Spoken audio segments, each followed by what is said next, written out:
So I recently went to the Toronto International Film Festival for the first time. It was a really fun experience to be had. It's always been my dream to go to a major film festival physically, as I wasn't able to do so when I was broke, or even when the pandemic hit. Now that I have the funds to do so, I can finally take in part of the festival season. The reason why I wanted to make this video is because I wanted to share my personal experience with the festival. It was a long road to get into the festival. I wanted to also share how I went about with the festival, and also I want to share some tips and tricks to help anyone who wants to get into TIFF next year. I'll be definitely going next year with more time and thought into my schedule.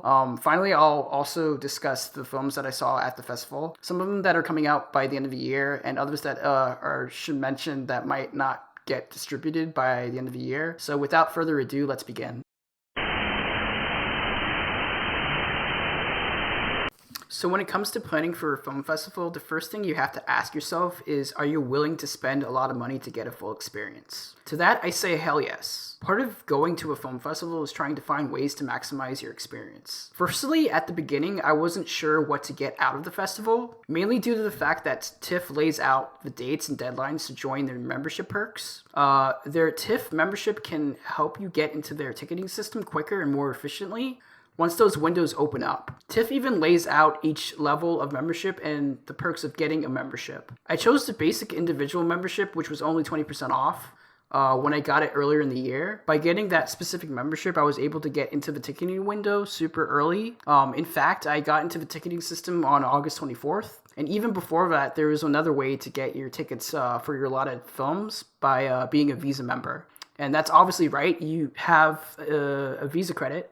And if you do so, you can actually schedule your screenings with the Visa Infinite window. And that window is usually scheduled a few days earlier before the TIFF membership starts to add up. And so there's a lot more to it, and it takes a lot of research and heavy planning to maximize your experience at TIFF. Personally, I was confused at the jump of planning it all out. But as time progressed, I started to believe in myself in terms of getting what I want out of this experience. So if you aren't really familiar with how film festivals work, there are multiple ways to maximize your experience when it comes to just going to a regular film festival. A couple of years ago, I virtually attended the Sundance Film Festival and other smaller festivals online. Their way of planning was quite simple. You pick a couple films out, you make sure they don't conflict with your schedule, and you grind into those films until the 24 or 48 hour window expires. Attending a film festival virtually is quite easy because you don't really have to get out and walk to certain venues. Everything is streamed online. So take into account a film festival that only does screenings physically. TIFF restarted their physical screenings when lockdown was over. After they went back to normal, they continued to use Ticketmaster for their ticketing system. I'll leave some links with the information for how to get to your membership, where to get your tickets, and also how TIFF displays their key dates for their announcements leading up to the festival.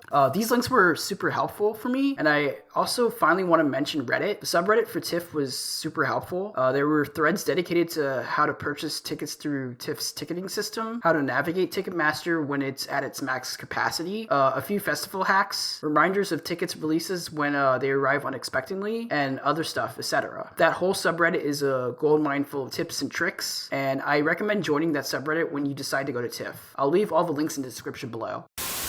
So the next thing I want to talk about is how to schedule which films you want to see at the festival. Now, this is the most frustrating part. This was mainly personal for me. I had about 3 full days to experience the festival. I really wanted to stay a little bit longer, but I did not have time to watch some of the films that I really wanted to see. Even before TIFF announced their slate of films, I was following a bunch of film websites and YouTube channels dedicated to this upcoming awards season. Some of the films that were screened at the Cannes Film Festival earlier in the year actually showed up at the festival. Like, for example, Anatomy of a Fall. That was one film that I really wanted to see at TIFF, and it was actually the first film that I saw at the festival. It was scheduled at a perfect time, and I was able to get into the screening officially without any hiccups on Ticketmaster. Unfortunately, that film was one of the bigger wish-listed films at the festival, mainly because it won the top prize at the Cannes Film Festival. So that means everyone had eyes on it, and it was one of the most popular screenings at the festival. So what if I wasn't able to get into that specific screening? Well, there are many ways to soften the blow. TIFF sometimes offers multiple screenings times for each film. The press and industry screenings are only for press and industry people. But after those screenings end, the public can participate on 2 levels, a premiere level and a regular level. Obviously, a premiere screening is basically the public premiere of a film. I was able to get into Anatomy of Fall at its public premiere. There is a premium price to be paid when you choose to do so. It was only $88 without a 15% off discount on some tickets. Usually premieres are very hard to get into, but this year was quite strange, and granted, I can't really put my fingers on it. That's probably because this was my first time. If you don't know, there's currently a writers and actors strike going on as the recording of this video. Many actors and writers decided not to show up to the festival for solidarity purposes, but some were able to make it due to the SAG and WGA independent film waivers. A24, Neon, and other independent studios were able to make a deal on letting their actors promote their films. Nicolas Cage was one prime example of being able to promote his new film Dream Scenario. That is an A24 film that I did not see at the festival due to the time crunch, but it was also particularly interesting to see directors get their spotlight at the festival. Part of the reason why I mentioned this is because when I was at the festival, there were some seating arrangements that were quite empty. At a screening for the new Netflix film Reptiles, there were several seats up in the front that were pretty empty. So take that into account. Even if you can't get into a specific screening, there will be other times that you can get into the screening. One way to circumvent this issue is rushing into a screening. Festival goers can wait in line for an hour or more before a screening starts. If it's for a lesser known film, you might be able to get into that screening with a cheap price tag. As for the bigger films, that might be tricky. Hayao Miyazaki's The Boy and The Heron was a great example of this. The film screened multiple times due to its anticipation and popularity at the fest. There were long lines that were lined up several blocks. I was able to get into the screening earlier through the Visa pre-sale, but I can't imagine waiting in line for several hours for just one film. That's a bit too much, but people do it, and it can be quite frustrating if you want to see that one special film only. However, I advise people to at least try to rush into one screening that isn't on your itinerary. Mostly a film that is smaller and easier to get into. It could be an independent foreign film or a film that is under the radar. Chances are you might be surprised by the outcome of your rushing experience. I wanted to rush for Kate Winslet's new film Lee, but it was conflicting with one film that was scheduled at the same time. But anyways, I just wanted to share a little tip with you guys. I'll mention that if you're under 25, you can get a rush pass that instantly can get you into a screening for free. You can get that info in the link in the description below. Finally, I want to share how I found the films I wanted to see at the festival. Firstly, Letterboxd and film websites are your best friend. They will be helpful with guiding you through this process. Like I mentioned before, I'm really into the awards season. It's basically fantasy sports for me. I usually take into account which films will likely appear at the festival and which ones will be worth my time. I'm super open into any genre of cinema. Particularly horror or comedies seem to work really well with a packed audience. So by just browsing through Letterboxd, you can see if a film sounds interesting to you. Some films that show up at a festival have already screened somewhere else. You can check the reviews out for some of them. For example, Anatomy of a Fall screened at Cannes with a rapturous response. Meanwhile, American Fiction and Unicorns weren't widely known before TIFF. So I was able to trust my instincts when it came to planning to see those films. When TIFF releases their film schedule, there will be promotional pictures, trailers, and even extensive synopsises to help you guide into picking your film schedule. I also use TIFFR.com or TIFFR.com for a calendar customization and more information on the films I wanted to see. That was a super helpful website. So overall, those are some of the tools I used to plan my visit at the festival.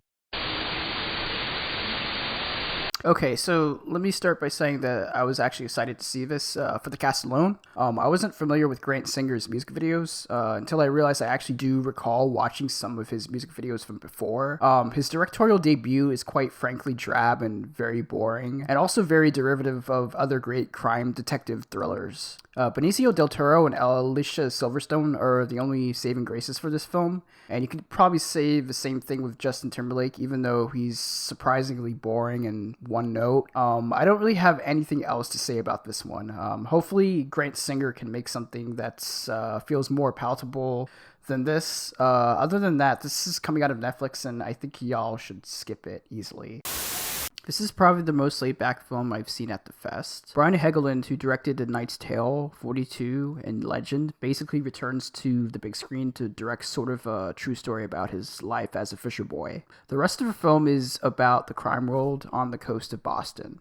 Toby Wallace plays Charlie, a college graduate who wants to work for his older brother's fishing company. Ben Foster plays the older paternal brother in this, and both Toby and Ben have a great chemistry right from the bat. That sort of helps a bit with its derivative take on the crime world. Jenna Ortega even shows up for a few scenes as a wild child character. Of course, Charlie and Mabel have a romantic relationship. I think what lost me is the crime theme in this. It's very generic and feels out of place. Once the brothers realize that they don't have any money to get their boat back, they have to sell heroin with some cartoon villain who happens to know Mabel. Hey man, I mean, that's a pretty convenient plot device, dog.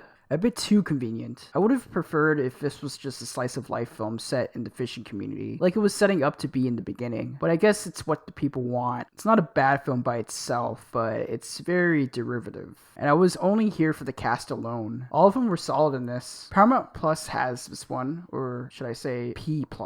Yeah, it's a streaming film, folks. Nothing else to say. This film sort of surprised me, mainly due to the fact that I haven't seen Ben Hardy in a major role. I always remember him in Bohemian Rhapsody as Roger Taylor, so to see him go all out with this role is kind of cathartic. The film itself is just like any other LGBTQ film out there. However, Ben Hardy and Jason Patel's chemistry adds dynamics to the story, especially when it goes deep into the drag scene. That's where all the fun is. Sure, there are some moments of internalized homophobia and transphobia, but it's also reflective of sexual gender identity, as well as those aspects should be. It's still quite difficult to grasp for some people. Ben Hardy's character eventually understands that he's not really gay or bisexual. He's just attracted to a certain type of person. And that type of person doesn't really conform to a label, in which I strongly believe that labels are bullshit. We shouldn't be labeling shit. But hey, that's just me. This can help understand what it's like to be attracted to someone who doesn't really have an identity. I mean, just watch it for the plot. And then we have Laji Lai's sophomore film, The Indesirables. This film is pretty much a spiritual successor of Lai's last film, The Miserables. While that film dealt with the policing state in France, The Indesirables deals with the social political landscape of the French slums. It particularly deals with a group of refugees who are tired of the politicians who tear down their communities without any fanfare. Hobby decides to run for office after her community housing is torn down. She and her brother hatch a plan to overturn the French political system. As in the beginning of the film, a white mayor is installed by the government to look into pushing out refugees in the city. Pierre the mayor does this by passing a law to ban minors from demonstrating and conversating after night falls. This leads to Hobby believing that she could change the community by running for mayor. Laji Lai lays the groundwork into what it takes to run for office, while he also highlights the damage that could be done when gentrification comes into play. It's a blunt look into those ideas, and I loved all the performances in this. The finale is left to be desired, though. I will say that there's an aspect near the end that is very predictable, the moment one character does something earlier in the film. I won't say that much about it. I'm also surprised to hear that this is Anta's first major role, and she carries the entire thing. Her performance is quite emotional and understated with the situations her character gets into. So yeah, overall, I thought this was a very solid follow-up to The Miserables. Now this one is interesting. TIFF didn't have any images or trailers for this film, so I went in cold only knowing that Jeffrey Wright and Sterling Brown were in it. And to my surprise, I found this to be absolutely hilarious. No wonder why this won the People's Choice at the fest. I actually saw this at the world premiere with the director in attendance, and it was quite opening to experience this firsthand. Jeffrey Wright plays Monk, a struggling author who teaches college English. His new book is in the shitter and he doesn't have any cash flow, so he has to go to a book convention in order to pay the bills. When he gets booked at a convention, he decides to catch up with his sister in town. A tragedy strikes, and Monk has to unfortunately stay with his family. If I didn't mention this earlier, this film is about the literary world and how it treats black authors in white spaces. This is something that is purely portrayed as satire from the first frame of the film. Monk writes the N-word on the whiteboard, and a white woman immediately gets uncomfortable at it. Monk from the jump explains to the woman that I got over this word a long time ago, and you should too. And that's basically the attitude of the film. It makes fun of the absurdity of the literary world, while also critiquing how Black authors are boxed to write stereotypical stories. Monk's rival, played by Issa Rae, is an author who wrote the book about the Hood. It's portrayed at face value as stereotypical. Monk becomes enamored by the popularity of her book, so he drunkenly decides to write the worst stereotypical gangster book of all time. I'm not going to say what the title of the book is, but it's absolutely wild. And from there, the publishing companies throw money at Monk's new book, even when Monk decides to hide his identity due to not believing in the book. He gets fussy about the reception behind it all. It's a well thought out concept that commits all the way through. It even gets more ridiculous when the book starts to get popular with everyone. Jeffrey Wright perfectly plays a straight man who doesn't give a fuck about anyone around him. He has a cunning, sly attitude to his demeanor, and when shit gets thrown at him, he tries to deflect it, and it comes off as very funny and witty. Personally, I think this is one of the best comedic performances of the year. Wright has always been a great character actor, and I'm very happy to see him get his overdue narratives. I think he'll survive the top 5 for the Oscars. If MGM decides to campaign hard with this, American Fiction could get easily into Best Picture, Best Adapted Screenplay, Best Actor, and that's if the momentum is strong after the stellar TIFF performance. Certainly this will definitely get into Best Comedy Musical Film and Best Comedy Musical Actor at the Golden Globes. Sterling Brown can join in on the phone too, as well, as his role is very great. Overall, I highly recommend this. This comes out in November of this year, so seek it out because it's a very crowd-pleasing film. So this was my first film I saw at the festival, and it will stick with me forever. I saw this with my dad, who was emotionally invested by the whole story, and I was as well. Anatomy of a Fall is one of my favorite films of the year. It takes place during a suspected murder in the Alps. A father falls from the balcony of his house. A mother is tested and is tried for being a suspect in the matter, and a son is dragged into the unfortunate events. Sandra, who's played by Sandra Hüller, is quite frankly one of the best lead performances of the year.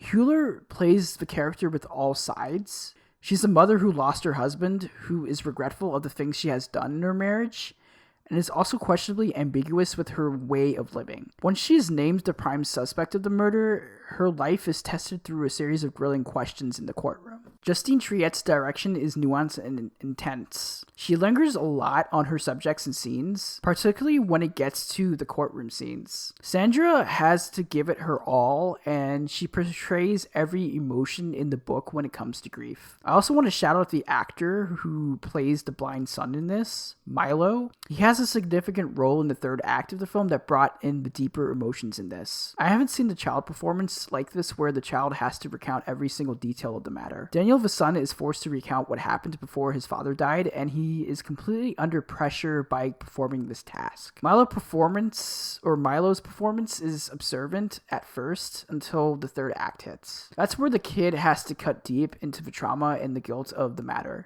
and he has the most emotional aspect of the film. I mostly applaud these types of roles, especially from those who can commit and execute that set performance. At the end of the day, I thought this was a compelling look into both sides of the trial, how it destroys oneself and the people around the sensation. Sandra Hüller is easily a lock for Best Actress. I haven't seen any other performance that could compete with this one yet. I highly recommend this. It comes out in October.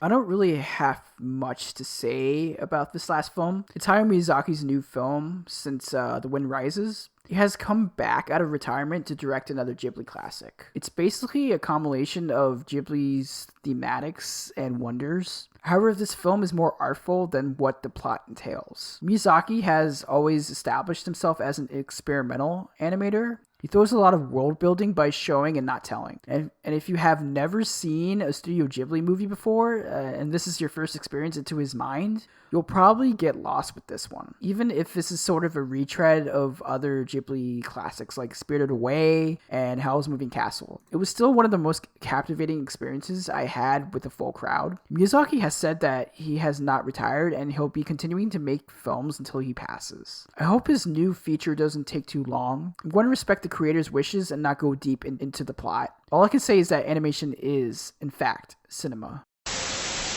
Those are the films I saw at TIFF. I hope this video helps everyone who is willing to go to TIFF either next year or with festivals in general. I want to shout out some people who helped me through this process of getting into TIFF. And I also want to thank you guys for making it to the end of the video. I really appreciate it. You can comment below what were your favorite films at the fest, which ones are you really excited for, and you can also share some tips into how to get into the festival efficiently. I would love to hear all your thoughts and comments. Thanks for watching.